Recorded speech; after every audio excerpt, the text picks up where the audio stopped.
જામનગર શહેરમાં ગુલાબનગર ઓવરબ્રિજ પાસે ડમ્પયાર્ડની નજીક શંકાસ્પદ અનાજનો જથ્થો મળી આવેલો છે, જેમાં ઘઉં જે છે એ 13,990 કિલોગ્રામ, ચોખા 26,250 કિલોગ્રામ, ચણા 300 કિલોગ્રામ, બાજરી 390 કિલોગ્રામ. ટોટલ જે જથ્થો જે છે એની કુલ કિંમત 14,28,510 છે. આ સાથે અન્ય જે એક હોન્ડા પકડાણી છે અને 3 રિક્ષા જે છે એ થઈ અને બીજા જે ત્યાં વજન કાંટા પકડાયેલા હતા. ટોટલ જે જથ્થો જે જપ્ત કરેલો છે એ 16,51,510 રૂપિયાનો કિંમતનો જથ્થો જિલ્લા પુરવઠા તંત્ર દ્વારા માનનીય કલેક્ટર સાહેબના માર્ગદર્શન હેઠળ કામગીરી કરવામાં આવેલ છે.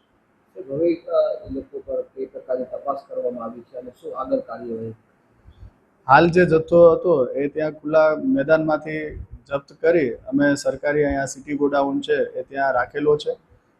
ત્યાંથી અમે નમૂના લઈ અને લેબોરેટરીમાં આપેલા છે અને નમૂનાની જે રિપોર્ટ આવશે એના પછી આગળની નિયમ અનુસારની કાર્યવાહી હાથ ધરવામાં આવશે.